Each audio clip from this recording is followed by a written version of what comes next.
You will hear a number of different recordings, and you will have to answer questions on what you hear. There will be time for you to read the instructions and questions, and you will have a chance to check your work. All the recordings will be played once only. The test is in 4 parts. At the end of the test, you will be given 10 minutes to transfer your answers to the answer sheet. Now turn to Part 1.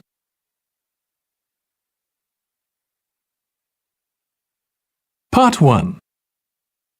You will hear a woman who works at an employment agency talking to a man about jobs he could apply for. First, you have some time to look at questions 1 to 5.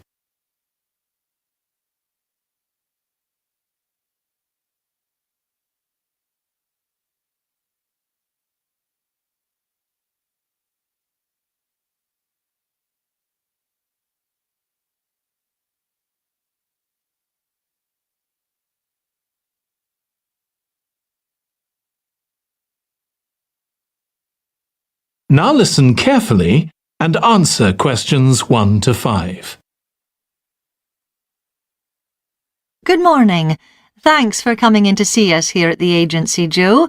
I'm one of the agency representatives and my name's Sally Baker. Hi, Sally. I think we spoke on the phone, didn't we? That's right, we did. So thank you for sending in your CV. We've had quite a careful look at it, and I think we have 2 jobs that might be suitable for you. OK. The first one is in a company based in North London. They're looking for an administrative assistant. OK. What sort of company is it? They're called Home Solutions, and they design and make furniture. Oh, I don't know much about that, but it sounds interesting. Yes, well, as I said, they want someone in their office, and looking at your past experience, it does look as if you fit quite a few of the requirements. So on your CV it appears you've done some data entry? Yes. So that's one skill they want. Then they expect the person they appoint to attend meetings and take notes there. OK. I've done that before, yes. And you need to be able to cope with general admin. Filing and keeping records and so on. That should be OK. And in my last job, I also had to manage the diary. Excellent. That's something they want here too.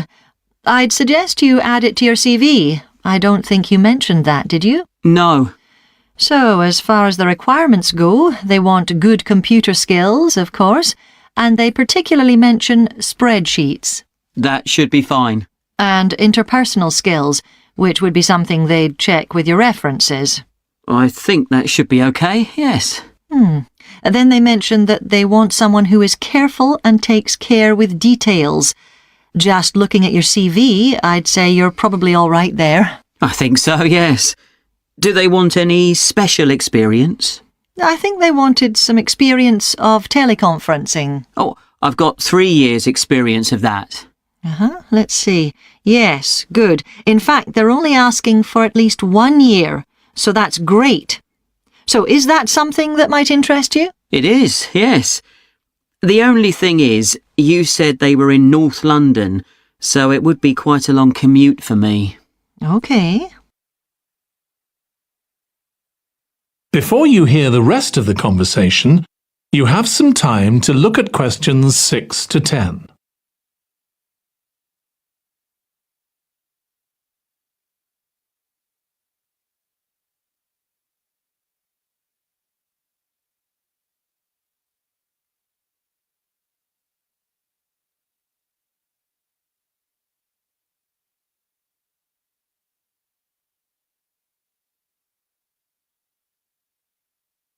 Now listen and answer questions 6 to 10. So the second position might suit you better as far as the location goes. That's for a warehouse assistant, and that's in South London. Yes, that would be a lot closer. And you've worked in a warehouse before, haven't you? Yes. So as far as the responsibilities for this position go, they want someone who could manage the stock, obviously, and also deliveries. That should be OK. You've got to keep track of stuff.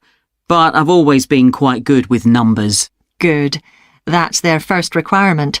And they want someone who's computer literate, which we know you are. Sure. Then they mention organisational skills. They want someone who's well organised. Yes, I think I am. And tidy? Yes, they go together really, don't they? Sure. Then the usual stuff. They want someone who can communicate well, both orally and in writing. OK. And for the last warehouse job I had, one of the things I enjoyed most was being part of a team. I found that was really essential for the job. Excellent. Yes, they do mention that they want someone who's used to that, yes.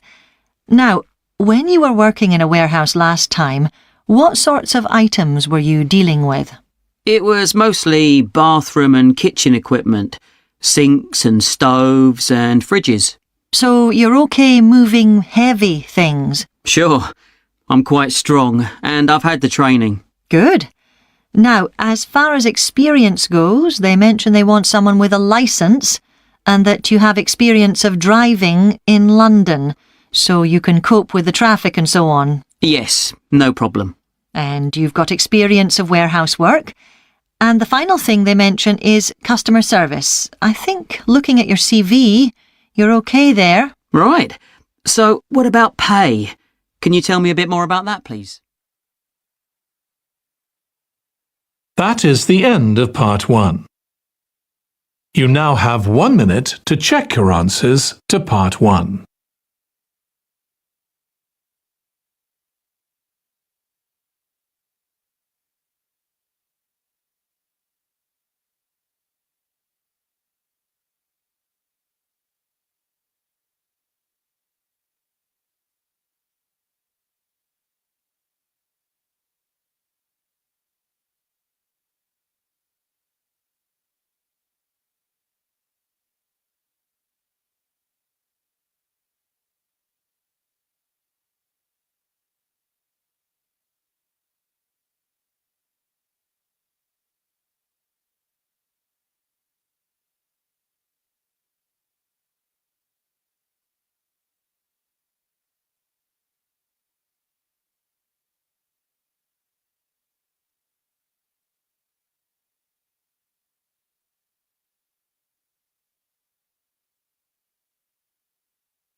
Part 2.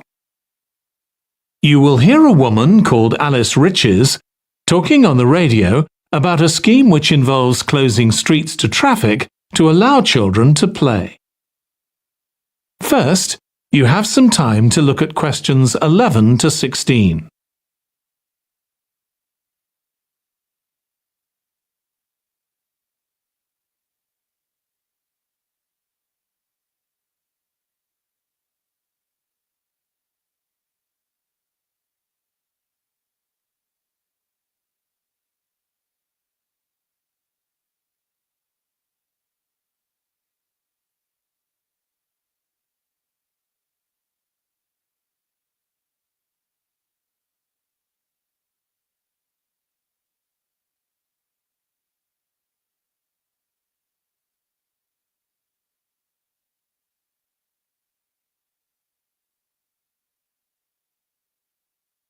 Now listen carefully and answer questions 11 to 16. My guest on the show today is Alice Riches, who started the Street Play scheme where she lives in Beechwood Road. For those of you that don't already know, Street Play involves local residents closing off their street for a few hours so that children have a chance to play in the street safely. She started it in her own street, Beechwood Road, and the idea caught on. And there are now street play schemes all over the city. So when did you actually start the scheme, Alice? Well, I first had the idea when my oldest child was still a toddler. So that's about 6 years ago now. But it took at least 2 years of campaigning before we were actually able to make it happen. So the scheme's been up and running for 3 years now. We'd love to be able to close our road for longer, for the whole weekend, from Saturday morning until Sunday evening, for example. At the moment, it's just once a week. But when we started, it was only once a month. But we're working on it. So what actually happens when Beechwood Road is closed? We have volunteer wardens, mostly parents, but some elderly residents too, who block off our road at either end.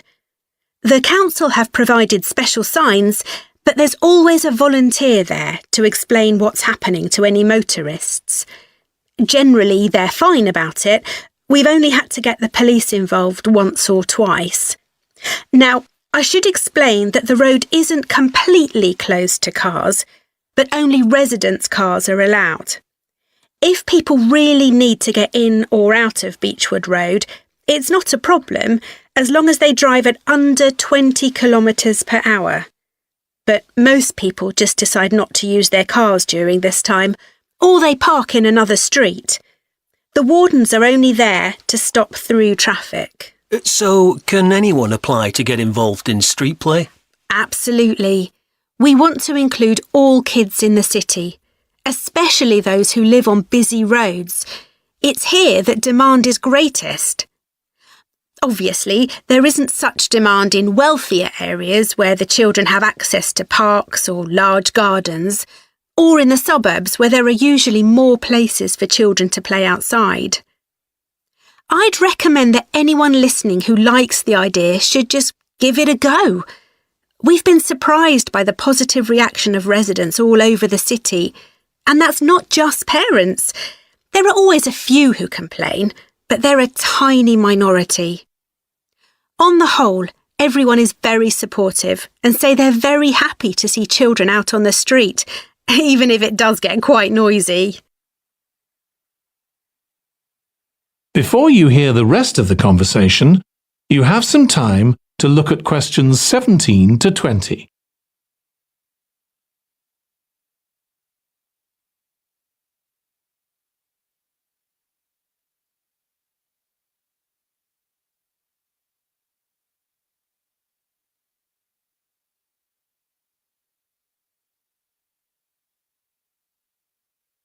Now listen and answer questions 17 to 20.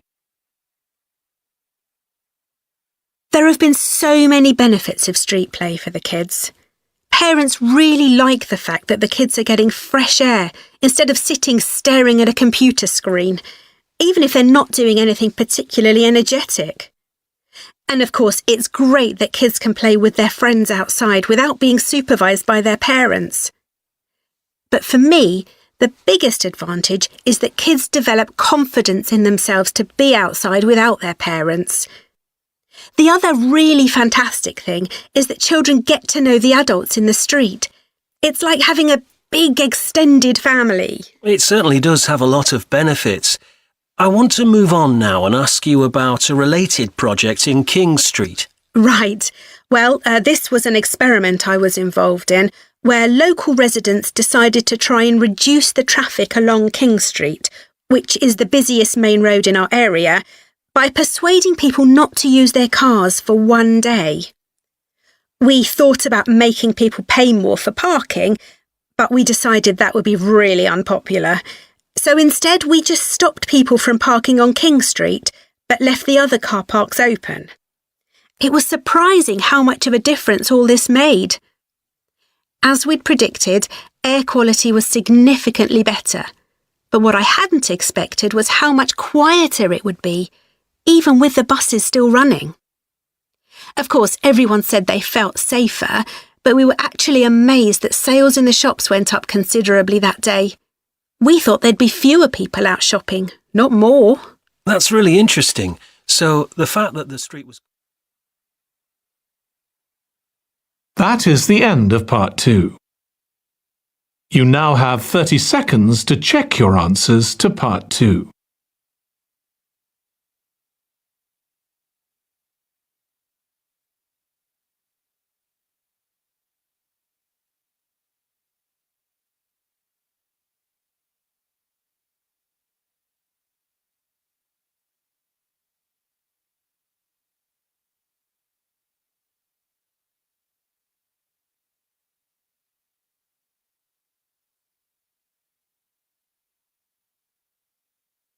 Part 3. You will hear two students, called Hazel and Tom, talking about Hazel's Media Studies assignment. First, you have some time to look at questions 21 to 26.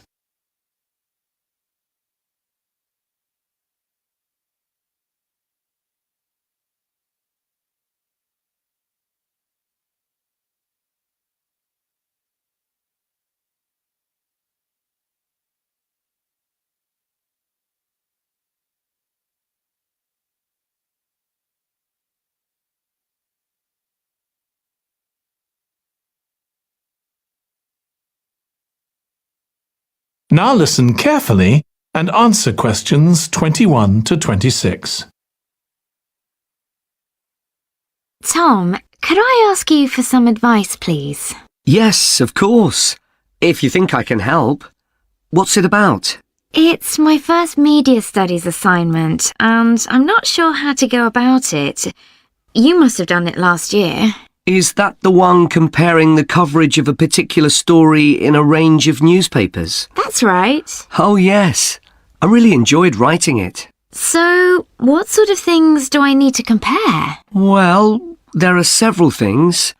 For example, there's the question of which page of the newspaper the item appears on. You mean because there's a big difference between having it on the front page and the bottom of page 10, for instance? Exactly. And that shows how important the editor thinks the story is. Then there's the size. How many column inches the story is given. How many columns it spreads over. And I suppose that includes the headline. It certainly does.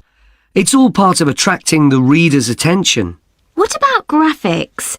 Whether there's anything visual in addition to the text? Yes, you need to consider those too, because they can have a big effect on the reader's understanding of the story. Sometimes a bigger effect than the text itself. Then you'll need to look at how the item is put together. What structure is it given? Bear in mind that not many people read beyond the first paragraph. So what has the journalist put at the beginning? And if, say, there are conflicting opinions about something, does one appear near the end where people probably won't read it? And newspapers sometimes give wrong or misleading information, don't they? Either deliberately or by accident. Should I be looking at that too? Yes, if you can. Compare what's in different versions. And as far as possible, try and work out what's true and what isn't. And that relates to a very important point. What's the writer's purpose? Or at least the most important one, if they have several. It may seem to be to inform the public, but often it's that they want to create fear or controversy, or to make somebody look ridiculous. Gosh, I see what you mean. And I suppose the writer may make assumptions about the reader. That's right. About their knowledge of the subject, their attitudes, and their level of education, which means writing so that the readers understand without feeling patronised. All of that will make a difference to how the story is presented. Before you hear the rest of the discussion, you have some time to look at questions 27 to 30.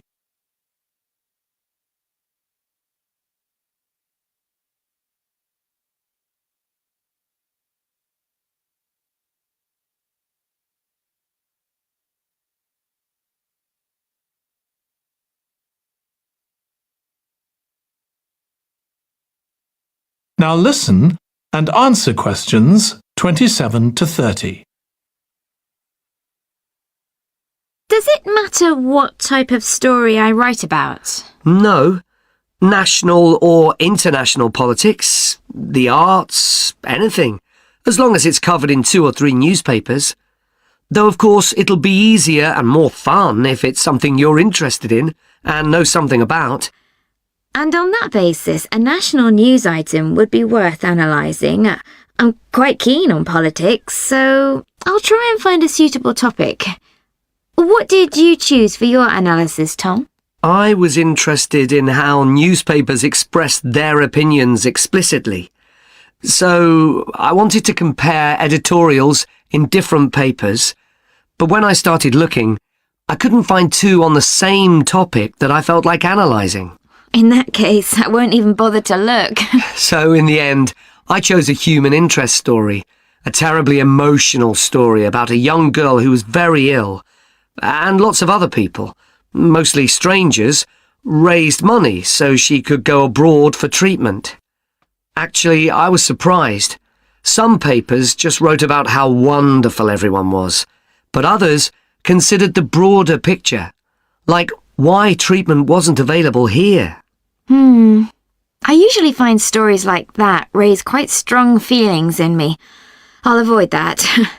Perhaps I'll choose an arts topic, like different reviews of a film or something about funding for the arts. I'll think about that. Yes, that might be interesting. Okay, well, thanks a lot for your help, Tom. It's been really useful. You're welcome. Good luck with the assignment, Hazel. That is the end of part 3. You now have 30 seconds to check your answers to part 3.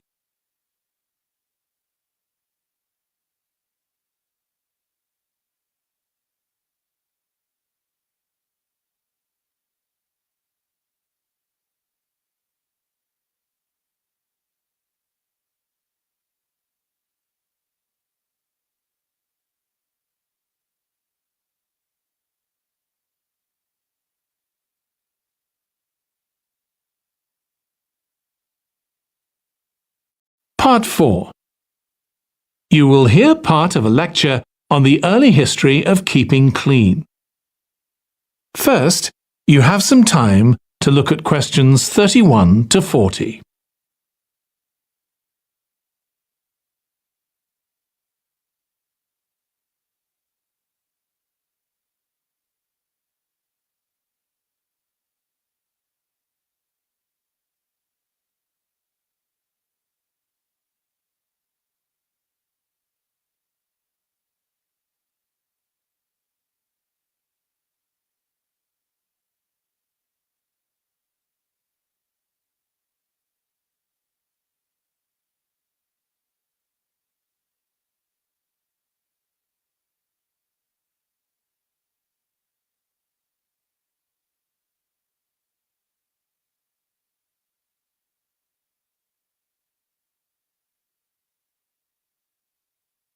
Now listen carefully and answer questions 31 to 40. Nowadays, we use different products for personal cleanliness, laundry, dishwashing and household cleaning, but this is very much a 20th century development. The origins of cleanliness date back to prehistoric times. Since water is essential for life, the earliest people lived near water and knew something about its cleansing properties, at least that it rinsed mud off their hands. During the excavation of ancient Babylon, evidence was found that soap making was known as early as 2800 BC. Archaeologists discovered cylinders made of clay, with inscriptions on them saying that fats were boiled with ashes. This is a method of making soap, though there's no reference to the purpose of this material. The early Greeks bathed for aesthetic reasons and apparently didn't use soap. Instead, they cleaned their bodies with blocks of sand, pumice and ashes, then anointed themselves with oil and scraped off the oil and dirt with a metal instrument known as a strigil. They also used oil mixed with ashes. Clothes were washed without soap in streams. The ancient Germans and Gauls are also credited with discovering how to make a substance called soap, made of melted animal fat and ashes. They used this mixture to tint their hair red. Soap got its name, according to an ancient Roman legend, from Mount Sapo, where animals were sacrificed, leaving deposits of animal fat. Rain washed these deposits, along with wood ashes, down into the clay soil along the river Tiber. Women found that this mixture greatly reduced the effort required to wash their clothes. As Roman civilization advanced, so did bathing. The first of the famous Roman baths, supplied with water from their aqueducts, was built around 312 BC. The baths were luxurious, and bathing became very popular. And by the 2nd century AD, the Greek physician Galen recommended soap for both medicinal and cleansing purposes.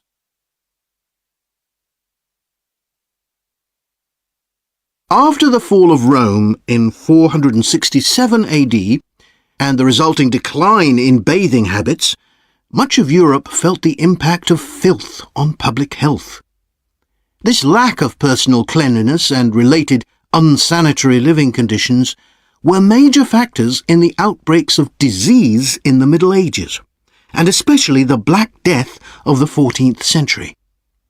Nevertheless, soap-making became an established craft in Europe, and associations of soap makers guarded their trade secrets closely. Vegetable and animal oils were used with ashes of plants, along with perfume, apparently for the first time.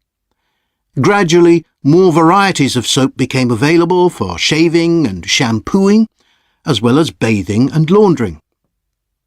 A major step toward large-scale commercial soap making occurred in 1791, when a French chemist, Nicolas Leblanc, patented a process for turning salt into soda ash, or sodium carbonate.